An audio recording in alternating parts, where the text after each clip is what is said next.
Thanks, Kath, for inviting me to be part of this webinar series, and thank you to the CSC. It's great to be with you live in this webinar, and also thank you to the people who are watching later on video. I hope to share with you information that will be helpful, that will be informative, and perhaps even will be a bit challenging. I think that we should be taking part in conversations about pedagogy and curriculum in Wales at the moment, and even the title of this presentation, The Science of Reading, is maybe a bit provocative.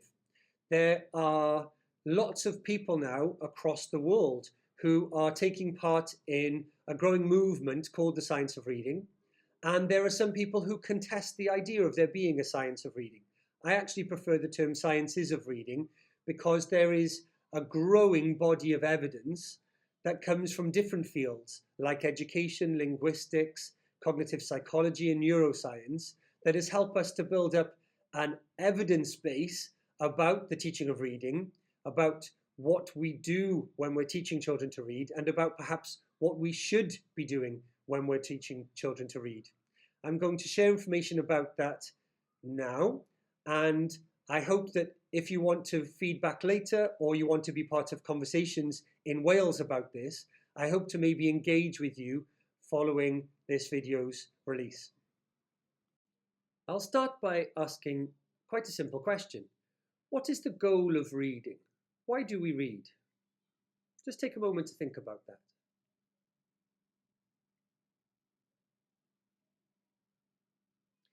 Well, I have a widely accepted answer for you, and it's pretty straightforward. The goal of reading is to extract meaning from what you read, and I can even simplify that further. The goal of reading is comprehension, to understand what we have read. So if we think about this, we might read because we need to do something with the information. We need to maybe take a journey, we want to find out about a place. Maybe there's a job that we need to do, we need to put together something with DIY. Or we could just be reading for the sake of enjoyment. But even that requires comprehension. We need to understand what we read. So the ultimate goal of all reading is comprehension. I'd like to show you a video now about maybe where the journey of comprehension starts. And I think this is possibly the most beautiful video that I've seen about early language acquisition. We're going to see a video of a baby and the baby's beautiful relationship with his mum. And the mum is trying to help the baby with that early language development. Mama. Mama? Mommy? Mommy?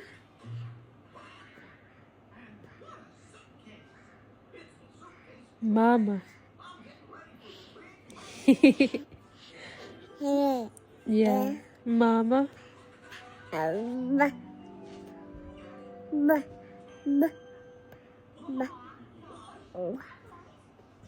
Mama. You're trying. I see you. Mama. Ma. Ma. Good job. Oh my God, I'm gonna cry. Mama.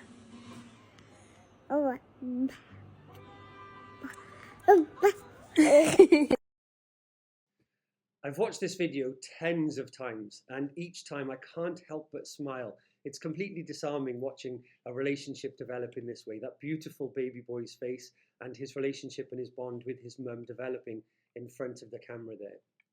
So what we're seeing, of course, is that developing relationship, is that bond. What we're seeing is love taking part in the baby and inside the mum. But we're also seeing language development.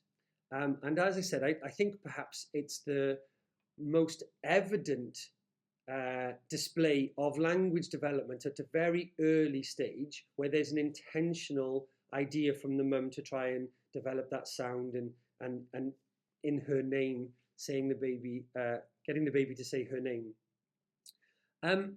But actually what's going on there is perhaps not entirely necessary for language development, because what we know is that human beings will develop language. We have evolved to develop language from the very first moments of our lives. In fact, when we are still inside the womb, we are developing language. And that's because language acquisition is biological primary knowledge. So although it's beautiful what we were seeing there between the mum and the baby, if that baby is surrounded by language, if that baby is spoken to, is perhaps read to, is sung to, that baby will develop language. It doesn't need to be as intentional as perhaps what the mum is doing there. Although I would argue for the bonding sake, that is absolutely wonderful. Professor John Sweller, who is from the University of New South Wales, tells us that humans have a wide repertoire of skills based on primary knowledge. We learn to walk and talk and reach for objects. We recognize faces and a range of other skills that don't require the need for teaching. We're primed to do these things. We've evolved to do them over hundreds of thousands of years. And for over 100,000 years, humans have had language. I suppose that it could be argued that her mum is teaching her son to speak. But as I said, she doesn't need necessarily to do it in this direct, intentional way. Her son will develop language by being surrounded by language. We've evolved to complete these tasks with relative ease. I suppose this makes us wonder what's going on with maybe some of the very poor language skills of children joining our schools, but maybe we'll save that for another presentation, another discussion. But reading and writing is not part of our biological primary knowledge. It's not part of our development. There's something we call secondary knowledge. These are not things that humans have evolved to do, and therefore they require effort for learning. Professor Sweller tells us that efficient procedures for the transmission of knowledge are dependent upon something called the borrowing and reorganizing principle, which means that learning from those that already have that knowledge. A consequence of this is that secondary knowledge is best acquired through direct teaching. So reading and writing are best acquired through direct teaching, unlike language, which can be acquired by being surrounded by language. It's possible to acquire secondary knowledge from imitation and trial and error, but these are not necessarily efficient and very effective ways of learning. This is why humans have developed a system of teaching, and civilizations eventually develop schools to pass on this secondary knowledge. So if this is the case for reading and writing, how should we teach reading in our schools? Well, to begin with, we should develop our staff members' knowledge of what makes great teaching of reading. And I'd like you to think about now, both yours and the staff members in your school, knowledge of the teaching of reading. Maybe just think about these 4 brief headings here. If I were in the room with you now, I'd maybe ask you to show on your hands 1, 2, 3, or 4. 1 finger for a little knowledge, 2 for I know enough, 3 for good knowledge, or 4 for experts. So where do you think you are, and maybe the staff members in your school, on this? Do you have a little knowledge of the teaching of reading? Do you know enough to do a good job? Do you have good knowledge where you think it's more in depth across your school? Or do you think that you and your colleagues are experts in the teaching of reading? Just going to give you a few seconds to consider that. When I have asked this question in a room with colleagues, generally I get some 2s, mostly 3s, and some 4s. I've even had people who have come up to me afterwards, after they've heard the rest of some of the information I'm about to share today, and they say, oh, actually, I started off by being a 4, but I now think I may be even more of a 2 or a 3. There are things that I thought I knew, but there's so much more to learn, things that I haven't yet been exposed to. I would say that St. Peter's, where I work, I think we're a 3 as a body, but what I'd like us to do is maybe over the next 2 to 3 years is move us into 4. And what I would argue is that all schools should be trying to move along this continuum. If we believe that we have good knowledge in the profession for the teaching of reading in Wales, then why are our outcomes at age 15 so poor? Why is it that in the 2022 and 2018 PISA results, that Wales was the lowest performing home nation in the teaching of reading? We were not only the lowest out of the home nations, but we were below the PISA average, which was 482. We also, post-pandemic, had the biggest decline of the home nations in our outcomes for the teaching of reading. If we think that we're already doing a good job in the teaching of reading in Wales, why do we have these poor outcomes? I think that's a question we need to ask ourselves alongside these other questions. Why do we have low outcomes in reading in Wales? Why do so many children leave our education system with poor reading skills? And why do many children enter secondary school functionally illiterate, with a reading age below 9 years and 6 months? Perhaps these can be part of the larger question of why is the teaching of reading so difficult? And in this presentation, we're thinking particularly about the teaching of reading in English, because it is more difficult to learn to read in English than it is in Welsh and in many other languages. What can we learn from the science of reading? So what body of evidence is there now that can help us to know about how we could and should teach reading here in Wales? Well, just to repeat what I said at the start, it's important to know that the evidence has been gathered from different fields. It's not just from education. The science of reading is a multidisciplinary body of research that provides evidence-based insights into how we learn to read. It also provides insights into how to teach reading effectively and how to address reading difficulties. It draws from these areas on the screen of cognitive psychology, neuroscience, linguistics, education, and other areas. And there are many aspects to the science of reading. It might therefore, as I said before, be more appropriate to call it sciences of reading. It would take many hours to look at each of the different aspects of the sciences of reading in great depth. So we're just going to have a brief overview of these fundamental concepts and ideas. And the first of which is orthography. It's a great place to start with the sciences of reading, and especially so in the teaching of reading in English, because English has a remarkably deep orthography. So the relationship between our spoken language and the sounds of our spoken language and the writing system and the spelling in our writing system is this orthography. Welsh has a very shallow orthography. If you have learned the alphabet in Welsh, then you can read most things. If you have learned to blend and put those sounds of the alphabet together, you will be able to read most of what is put in front of you. Of course, there are different sounds for the letter Y, but generally, you can look at those words and you can say those words because of that simple alphabet, the shallow orthography in the relationship between the spoken sounds of a language and the written form of the language. So if we think about this maybe as a scale, as a continuum, we've got shallow orthography languages at one end, and then further along we maybe have languages like Italian or Spanish that are shallower than languages like Welsh and Finnish. And then we can keep moving along, and then eventually we come to English and French and Swedish, which have deep orthographies.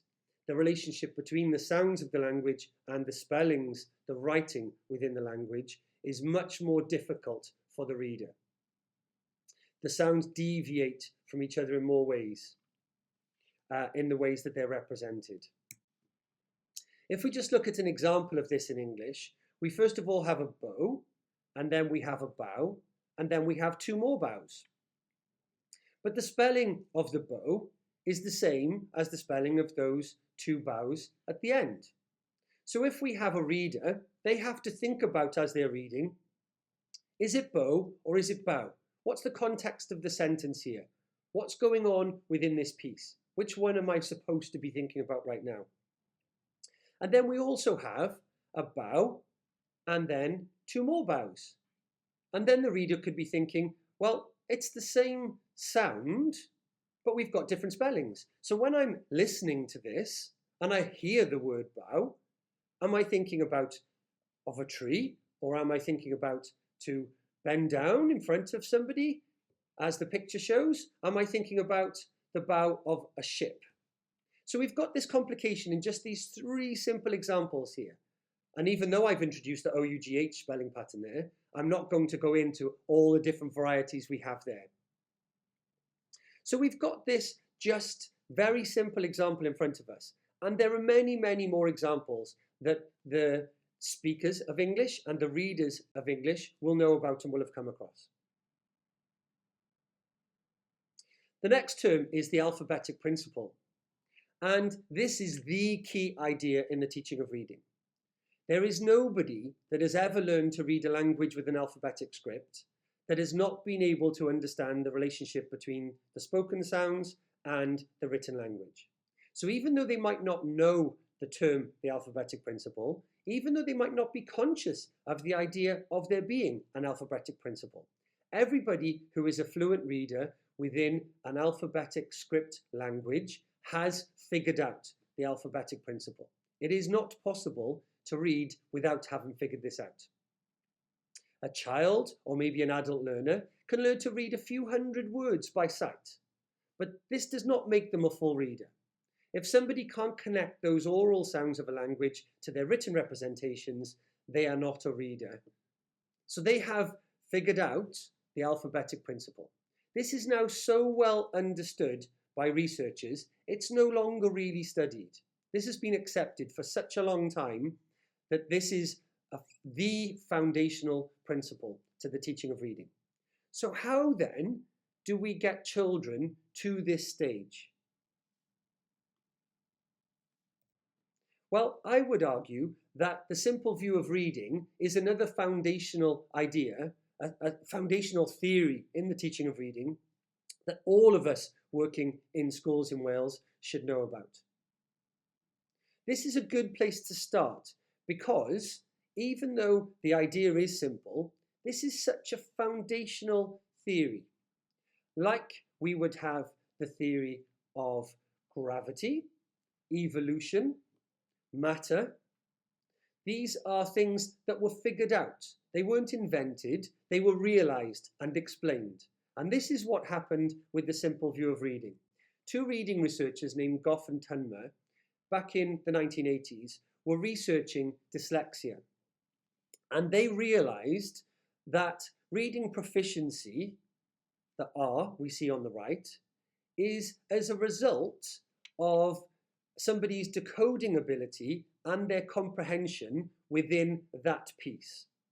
Now here I've chosen to put LC because not just C for comprehension, because it's actually language comprehension that is being referred to here. The original simple view of reading was D times C equals R.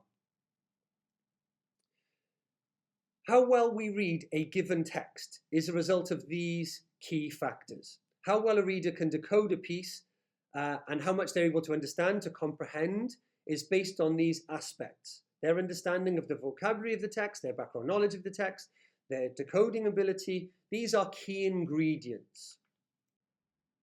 So if we now have decoding times language comprehension equaling reading, the problem with that idea of comprehension is that we really mean the idea of a language comprehension.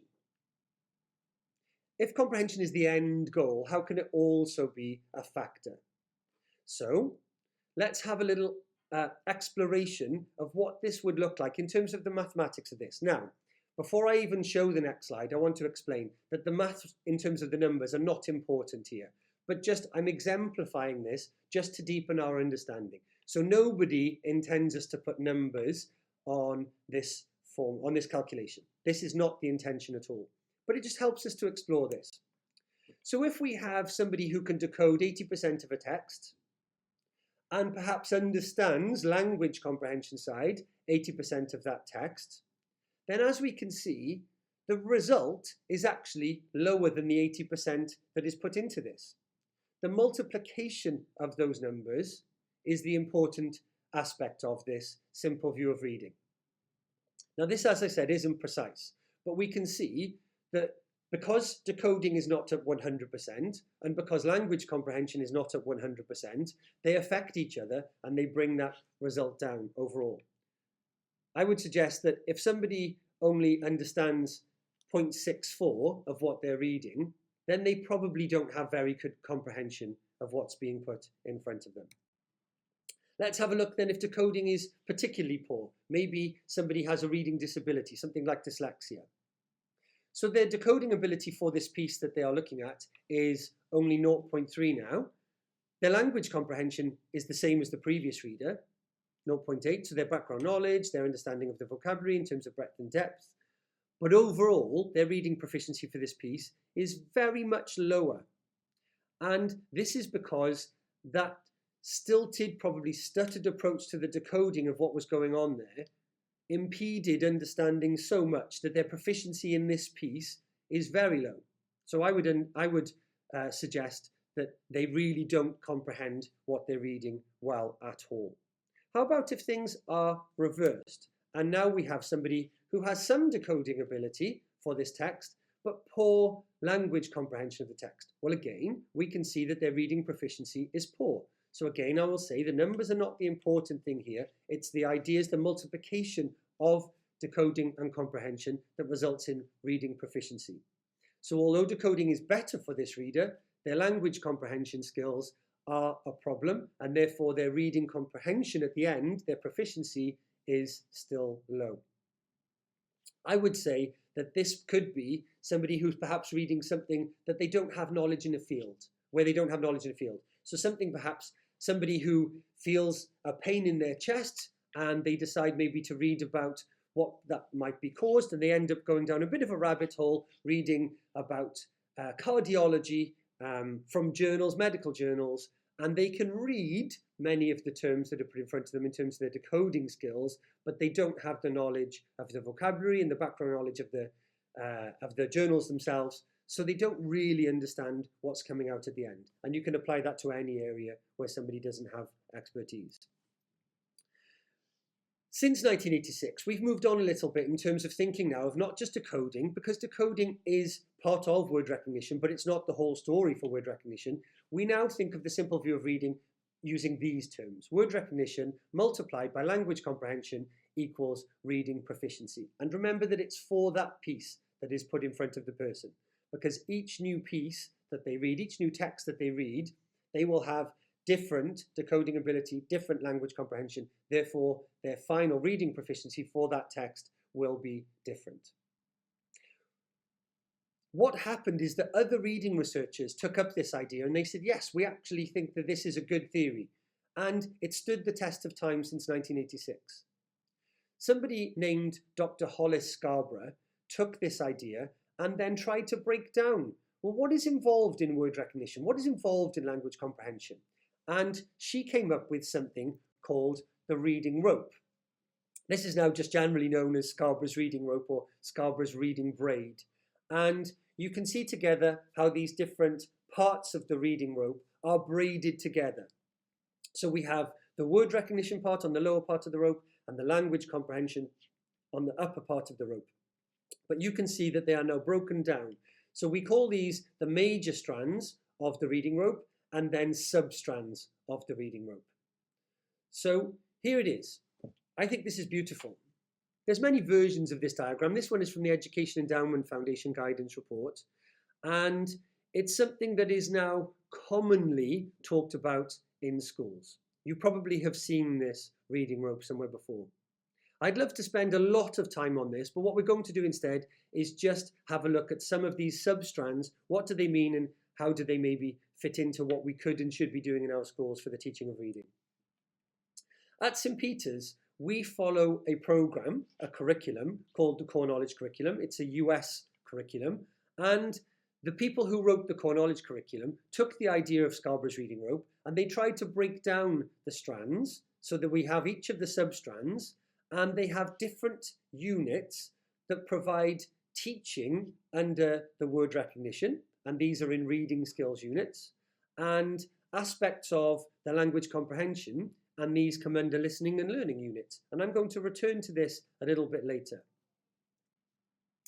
So in the word recognition part of the reading rope, we have sight recognition, decoding, and phonological awareness. But what we're going to think about is something that sits under each of those as well. So let's start with phonological awareness, the ability to recognize units of sound in speech. So this sounds easy. Helping children to recognize there are things called words, syllables, phonemes, seems pretty straightforward as an idea. Those who've worked with very young children will know that this isn't a very simple idea at all. We would think that as long as children have been speaking, they would know about the idea of words, something called the concept of word. But actually, we know that children have a very poor understanding of the concept of word. Let's maybe have a little look at why this might be the case by looking at a diagram from Daniel Willingham's excellent book, The Reading Mind. So what we have here is a representation of somebody saying a simple sentence. This is a sound chart, and the simple sentence here is, "We're having bacon for breakfast." So look at this sound chart. Where do you think the words of that sentence are on the chart? We're having bacon for breakfast.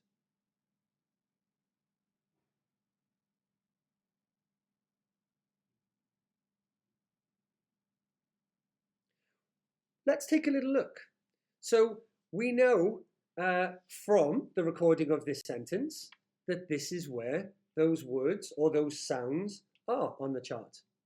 I found this extraordinary the first time I saw this. The fact that the H and A from the next word were joined together as a sound. And the syllables of bacon were so clearly separated. Then if we look at the word breakfast, you can see just how long it is and how there's a gap between that compound word and how long the different sounds take to be said and heard in the second part of that compound word, fast.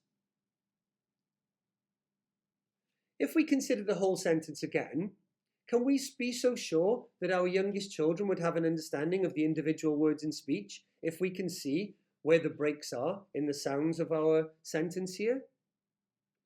The research would tell us that very young children do have a poor understanding or little understanding of this idea of the concept of word. So this requires direct teaching in a way that would surprise even primary school teachers, I think.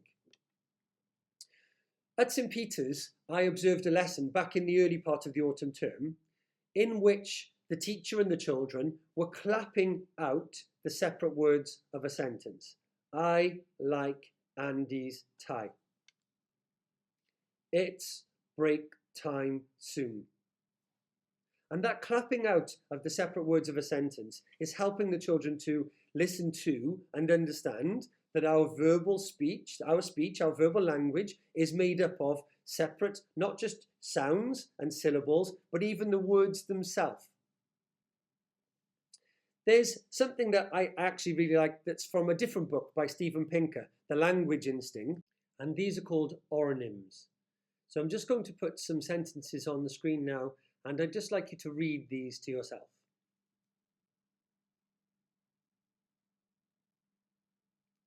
And here's an alternative version for this sentence. So you can see that these sentences are made of the same sound, and how you hear the sentence could be different for different listeners.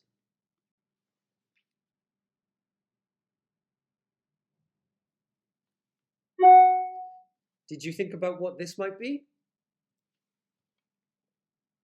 I think this is sometimes that is often said about me within my school. Well, this is also some examples of oronyms found in students' work from this excellent book by Steven Pinker. And I would like you to try and just figure out what the student had heard compared to what they had recorded.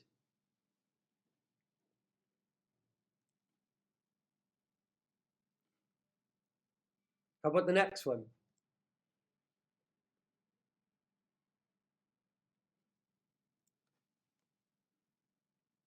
As teachers, we've all read things like this in work.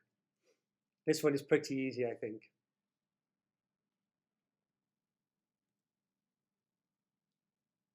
So this idea of the concept of word is another, again, key term and key idea.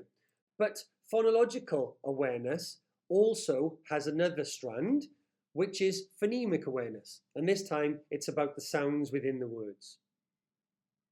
We saw just how difficult it was to discern the whole words in speech. So what chance do very young children have of identifying the individual sounds, the phonemes? This requires an artificial dividing of the words into their component sound parts and enabling children to recognize these sounds audibly and from their representations on the page, the phonemes and the corresponding graphemes. What chance do we have of developing our children's proficiency in this area? Well, through direct teaching, a much better chance. We know that around 40% of children will learn to read to a good standard with even pretty poor teaching of reading. Around 40% will learn to read almost no matter what we do within our schools. We know that within that 40%, there's an exceptional few who will have learned to read by the time they join nursery, simply from being surrounded by language and print, having had books read to them, texts read to them, and they just picked up that ability to be able to put that idea of the sounds and the print together, and they worked it out for themselves. We know that within the 40%, there's a small percentage that can even do that. But how about the 60%? Well, we know within that 60%, 40% of pupils require good teaching of reading. So we've got 40% who require any teaching of reading, 40% who require good teaching of reading to reach proficiency, to reach what we would call a high level of reading ability. And then we know that the final 20% require expert teaching, excellent teaching of reading to be able to acquire proficiency. So it's within that 60% and especially that 20% that I want us to focus our attention, I would argue, not just within this presentation, but in all of our teaching of reading in our schools in Wales.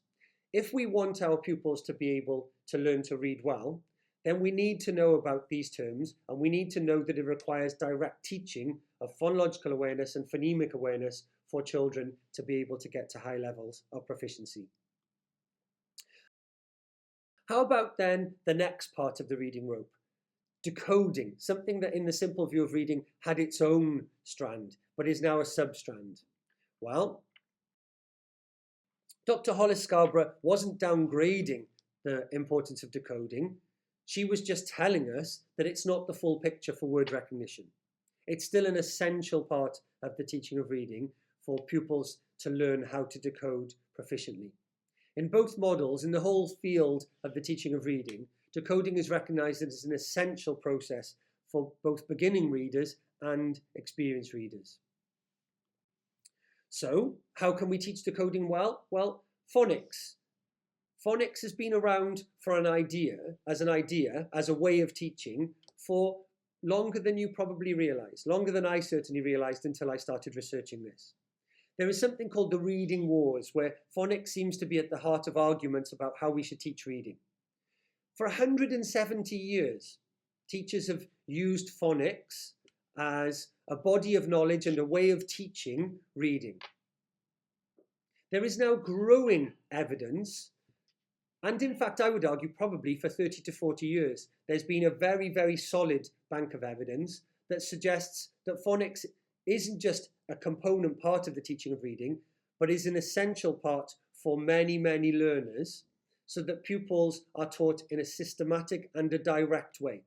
But there's more than one type of phonics. There are many types of phonics. There are at least 4 types of body of knowledge of phonics, and they all relate to the alphabetic code. To understand phonics, we need to understand the alphabetic code. This involves the relationship between the sounds and the letters, or more precisely, we should say the correspondences between the phonemes and the graphemes, what is often called GPCs. Different writers use different terms for this. Christopher Such, whose excellent book, the best one-stop guide I know for the teaching of reading, called the Art and Science of Primary Reading, uses the term sound spelling correspondences. Dr. Hollis Scarborough uses spelling sound correspondences. It doesn't really matter which term you prefer. It's this idea of the relationship in the alphabetic code that is the essential aspect here. This is controversial, even within Wales. However, there is a growing body of evidence, and I would now say compelling evidence, that the best way to teach decoding involves systematic synthetic phonics. So you could argue that there should be other elements in addition to SSP, but SSP should be at the heart of how we teach early reading. Many countries across the English-speaking world have now placed their best bets on SSP. Schools in England have been required to use SSP in their practice since about 2006, and more recently, whole countries and states within larger countries have now mandated the teaching of reading through SSP. That includes many states within the US, and there is something called the Mississippi Miracle that I'd like you to look up after this presentation. The Mississippi Miracle is so interesting what they've done with the sciences of reading in their approach. And many states now within Australia that have mandated SSP as part of their practice. And even more recently, New Zealand have now mandated SSP, which is very interesting because of the history of the teaching of reading in New Zealand. The phonemic awareness skills referenced here are segmenting and blending. And the synthetic part of this term actually comes from the term synthesizing, which is the blending together of the sounds when we're learning to read and when we read proficiently. So these are just some foundational, again, aspects that we need to know about in word recognition. So I'm not saying how we should teach using these elements. I'm saying that we probably should have a good understanding of these elements and be using SSP in our practice in our schools. How about then the top part of the reading rope? We now have the language comprehension parts. So here we're going to focus on just two parts because we don't have time to look at all of these areas. And let's think first of all about language comprehension in its entirety. Language comprehension, as I said earlier, comes naturally to children, especially those who've been exposed to a language-rich environment. There's usually a correlation between the spoken language skills of a child or an adult and their comprehension in reading. Listening is an extremely important part of the development of a child's ability to understand the language, including the orthography. Children who are exposed to a language-rich environment that has great breadth and depth of vocabulary usually have better language comprehension skills. This is why it's so important, pre-nursery, in the early years within our schools, to expose children to a rich vocabulary through what we say to them, through what we sing to them, and through what we read to them. It's the exposure to this wide and varied vocabulary that will help children to have that excellent start when they're coming to learn to read. So the children who are exposed to this language-rich environment will have better foundational skills, and the more practice that a child then has of reading early on, with texts that grow in complexity as they become more proficient, the better their language comprehension will be. However, the listening aspect of the development of vocabulary should not be underestimated. In your curriculum, do you rely on the teaching of listening through just spoken language, where it's natural patterns of speech, or do you have in your pedagogy read texts for the children? Which stories do you read to your children? When do you read them? Why do you read them? We'll come back to this a bit later, but at St. Peter's we use scripted lessons to teach reading through listening. So there's no text in front of the children, but we're reading to children from books, from texts, in an intentional way that maps the vocabulary. Do you have a pedagogy of the teaching of vocabulary in your schools? Do you know which terms you're going to be teaching, which words you're going to be teaching, when you're going to be teaching them, and why you're going to be teaching them? Are they mapped across your school? Are they built upon from half term to half term, from year to year? I would suggest that if you don't have a pedagogy of vocabulary and you don't have a mapped vocabulary across your schools, then your curriculum is not both efficient and effective in the development of vocabulary. I would argue that if you don't have that yet, then it's something that you should focus on building within your schools, because this is such a key idea to language development and reading development.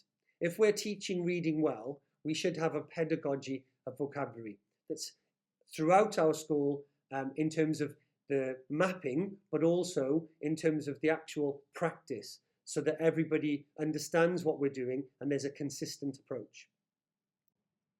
How about then background knowledge? Well, the importance of background knowledge has been underestimated and mistakenly downgraded in our schools in Wales for around 20 years. I would argue that this began in around 2008 with that version of the curriculum. This has been a huge mistake for our curriculum development, and especially for the teaching of reading. Thankfully, in Curriculum for Wales, there's a focus on knowledge alongside skills and experiences. And the importance of developing a curriculum in your school that is carefully planned and progressive in terms of knowledge cannot be overstated.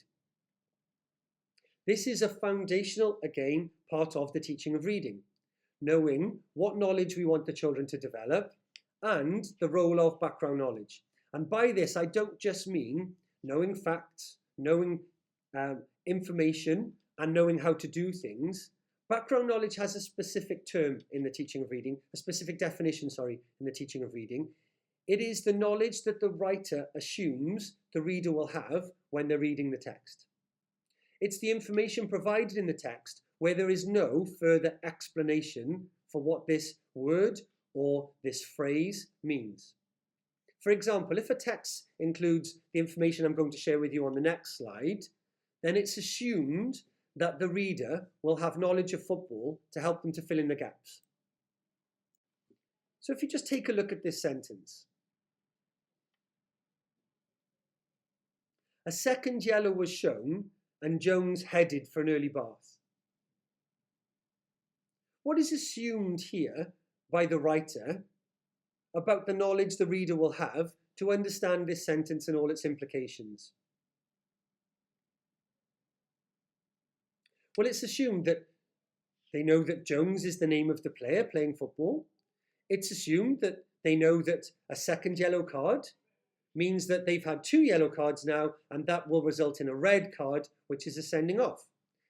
It's assumed that we know this means that that player has to leave the field of play. And those with a deeper knowledge of football will know that this means that the player cannot go and sit on the bench. They have to move away from the side of the pitch where the rest of the team and the subs are seated. Traditionally in football, the changing rooms had baths, and a player who'd been sent off would go to the changing rooms, and therefore they would go for an early bath. In football parlance, therefore, being sent for an early bath meant being sent from the field of play because of a sending off. So this very simple sentence has a huge amount of background knowledge involved in it. Somebody who knows a lot about football and knows the traditions of football would know immediately what's going on here. But somebody who has very little knowledge of football won't really understand this sentence. So if this is part of a reading comprehension within your classrooms, this is just part of reading, and particularly if it's maybe part of an assessment, those children with a lack of knowledge of football will struggle with this aspect. How about then maybe a slightly more complicated sentence?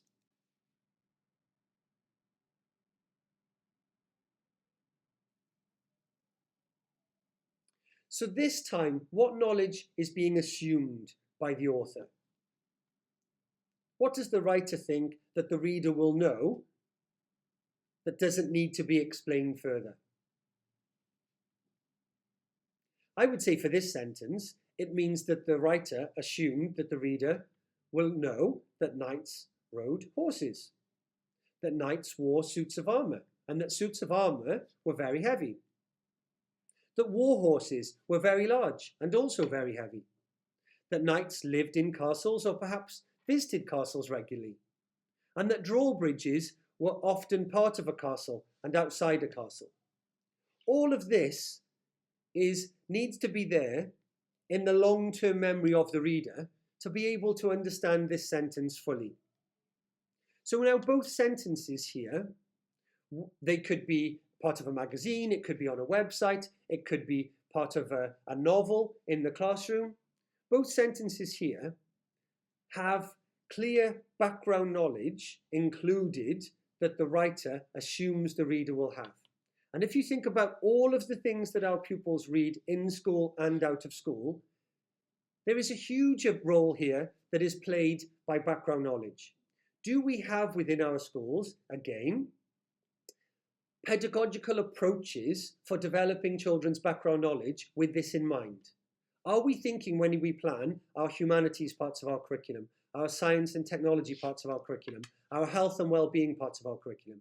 Are we thinking about the text to which the children will be exposed and the background knowledge that we assume that they will have when we read those texts? Are we thinking about how we're going to teach the knowledge, when we're going to teach the knowledge, why we're going to teach the knowledge? Just like for vocabulary, I would argue that if we're not thinking about this, if this isn't part of our curriculum planning and development, then we're not thinking about a curriculum that has reading as its heart, like Kath said earlier. Reading is the first among equals when it comes to what we're teaching in our schools. It is probably the most important part of our curriculum.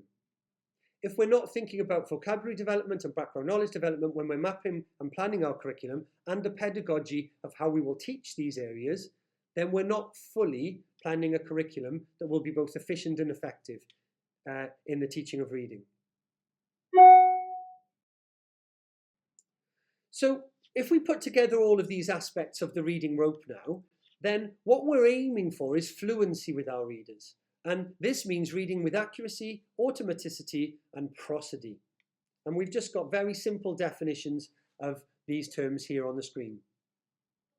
By accuracy, we mean as close to 100% as possible.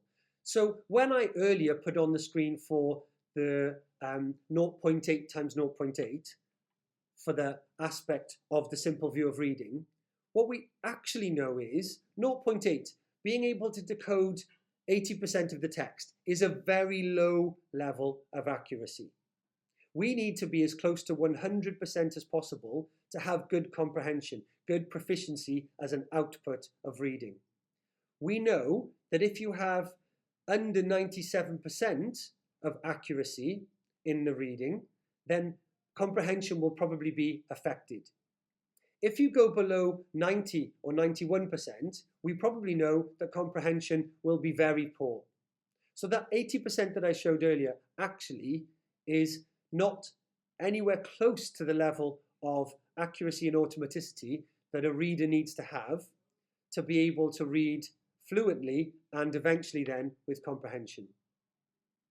The greater the learner's depth of vocabulary and background knowledge for the text, alongside all of the other aspects of the strands of the rope, the more likely they will read with fluency and with proficiency.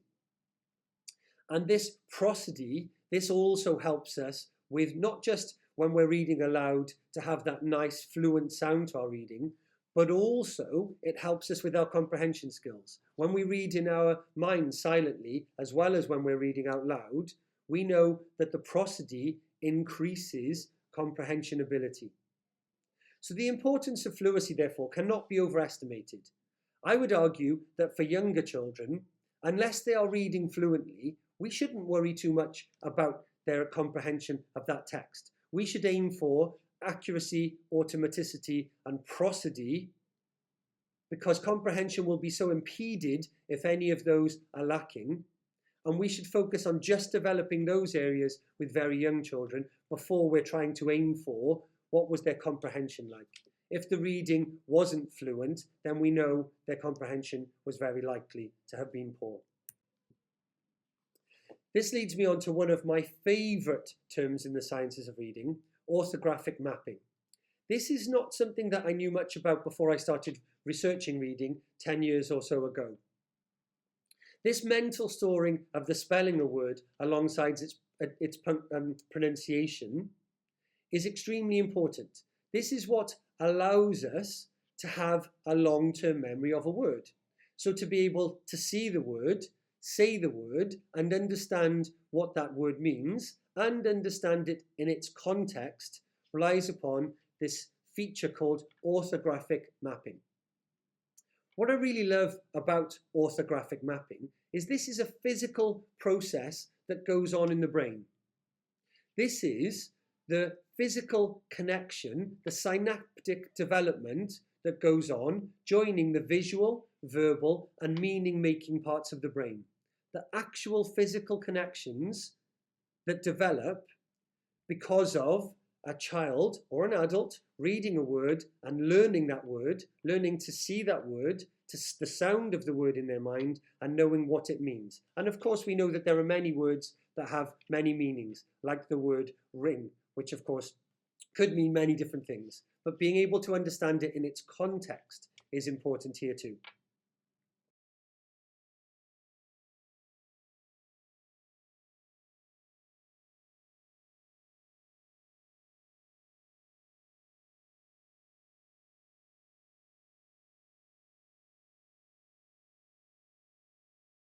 So that physical connection that's been formed in the brain has happened through orthographic mapping.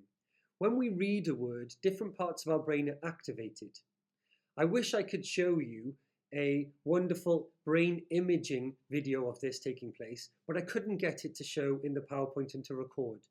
So instead, I just have this very basic visual representation that sort of shows where the parts of the brain are for sound, sight, and meaning making.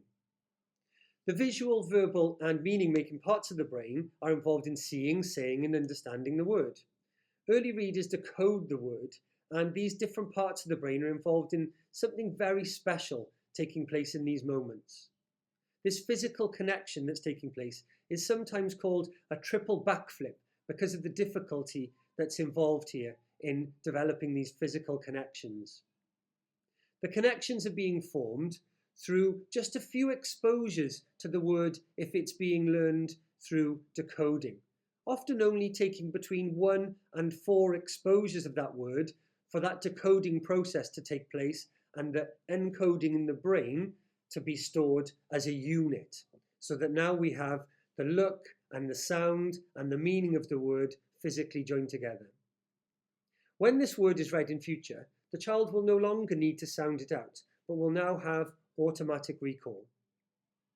Compare this process to one in which we try to teach words through whole word reading, where it takes between 40 to 50 exposures of a word before a connection is made between the sight and the sound and the meaning of that word. It is not as efficient or as effective in the teaching of reading, and it will not be stored in as deep a way. The results of orthographic mapping developed through decoding are far better in terms of efficiency and the effectiveness. I move on now to show a graph of listening comprehension scores and reading comprehension scores for a group of children. This is from a study from 1974, but this study was repeated in the 1980s and again in around 2005 with the same results. I show this graph with just a little bit of caution. It's the clearest image I have found showing the gap between listening comprehension and reading comprehension, but I'm a little bit apprehensive in showing this because the study included results from around age 6 onwards, so there is an extrapolation here for anything below that age. This gap between listening comprehension and reading comprehension is narrowing, but what might surprise people is that it doesn't close fully until around age 13, which is, of course, year 8. So that means throughout a child's whole primary school experience, we have quite a significant gap between their listening comprehension and their reading comprehension. We'll come back now to the core knowledge curriculum that's used at St. Peter's School and how we take the aspects of the reading rope to have listening skills units and reading skills units. So these two types of units cover all of the aspects of the reading rope between them. We have reading skills units covering the aspects you can see here in orange, and you'll notice a close alignment there between the word recognition side of the reading rope and what is taught in these units. And you'll also notice a correlation between what is on the language comprehension part of the reading rope and what is taught in the listening and learning units. Interestingly, for this curriculum, perhaps even unique with this curriculum, the listening and learning aspects are building up pupils' knowledge, vocabulary, and understanding of complex sentences through a scripted approach to teaching that does not involve texts. So the pupils are listening to the teachers reading to them. They're developing their knowledge in the humanities, in science and technology, and in other areas like health and well-being, but they're not actually reading texts while doing so.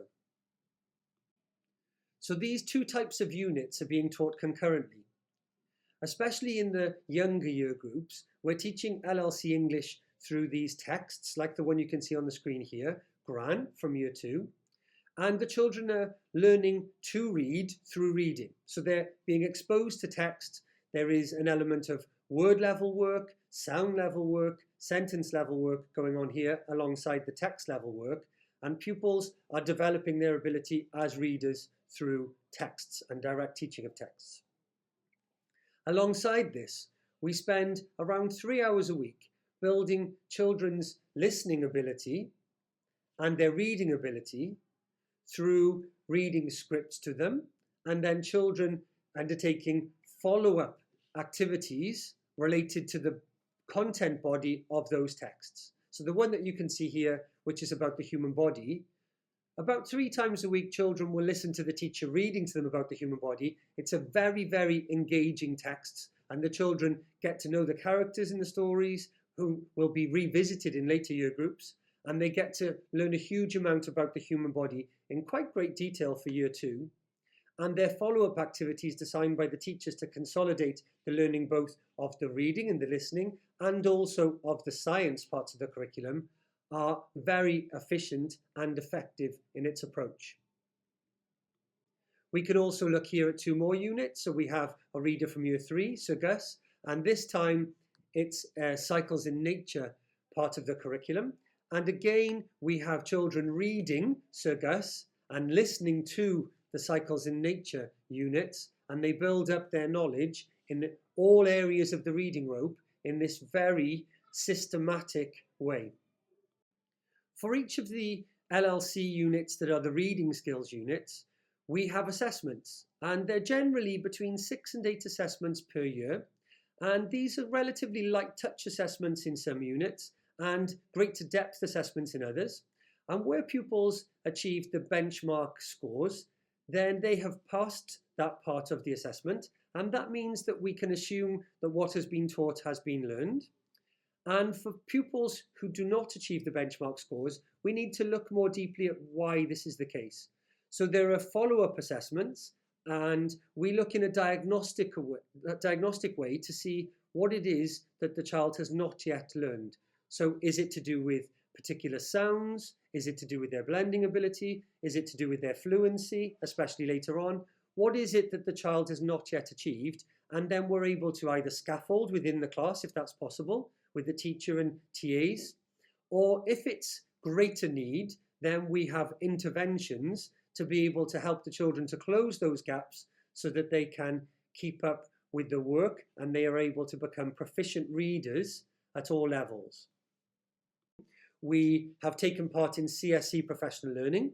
We've taken part in the Reading Reconsidered training, the Voice 21 project, and the Writing Revolution training provided by the CSE for free. I still can't believe that these wonderful professional learning programs are free through the CSE. But our teachers have then taken part in these programs, have come back to the schools and have managed to then train the rest of the staff in these areas so that we are not just teaching a great curriculum, but our pedagogy alongside the actual content is as good as it can possibly be. What then is the outcome of this? What is happening at St Peter's because of this development of understanding of the teaching of reading alongside the good resources that we have? Well, just take a slight sidestep here a moment. I know that you will know this already, but I just want to talk very briefly about the standardization process when it comes to the national tests or any standardized tests. So we take the results of all the pupils and we line them up and we look at their ages in the year group. So if we imagine now a year 6 cohort and we take all of the results from the year 6 cohort and then we take that middle result, so this is all the children in Wales, and then we take that middle result and we give this a score of 100. So I take all the children based on their age in terms of the month and the years, and I take the middle result and I give that result 100. And this is how standardization happens. And then I take the 34% of children below that middle result and the 34% of children above that middle result. So I have now a 68% average range, and I say that this is my middle band, my average range of pupils. So this standardization process has taken the 68% of pupils in the middle, and I've given them scores of anywhere between 85 and 115, and I say that this is an average reading ability in this test. And then I take the 16 or so percent of children above 115, the top 16% of performers in this assessment, and I give them scores above 115. And then I take the lowest 16% of achievers on this test, and then I say that they have a score below 85. So I should have, if I'm in the perfect average school in Wales, and of course we know there's no such thing, but if I'm in the perfect average school in Wales, I should have in my school, in the reading tests that are taken, the personalised assessments that are taken by the pupils in the year, I should have around 68% of my pupils in the middle range. I should have about 16% of my pupils in the above average range and about 16% of pupils in the below average range. Well, what happened at St Peter's in the tests last year?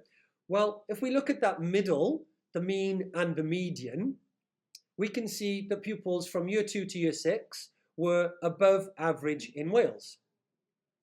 If we take year 3 and year 4 and we look at the median score of 110, this tells us that pupils in St Peter's in year 3 and in year 4, they have a score that puts them in the top 25-ish% of pupils. So the average child in year 3 and in year 4 at St Peter's is in about the top quarter of the children in Wales for their reading ability.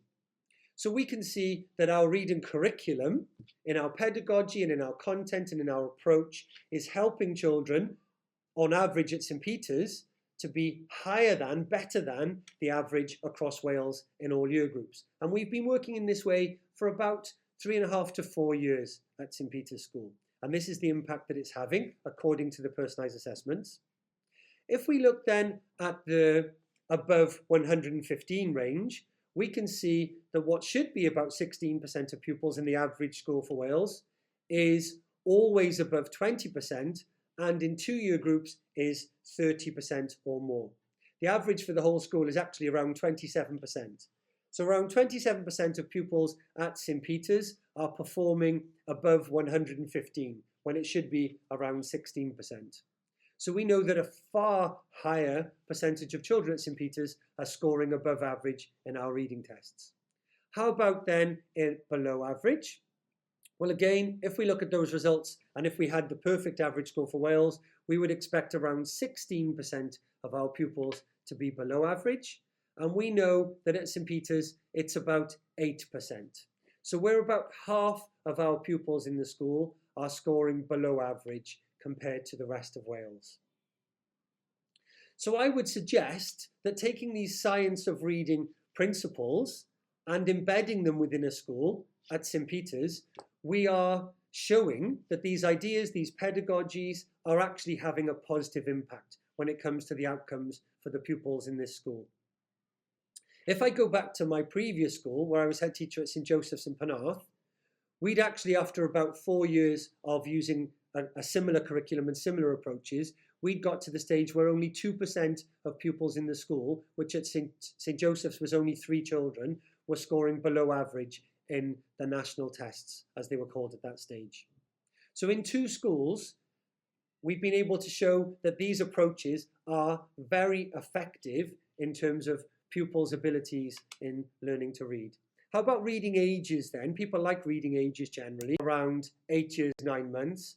The new year threes, 4 years later, are now scoring 10 years, 1 month. And this is at a time post-COVID when also the free school meals in the school has increased rapidly, and the English second language percentage of children has also increased significantly within the school. So we can see that by year 6, these pupils that have had 3.5 to 4 years of learning in this way are now reaching an average age of 13 years and 2 months.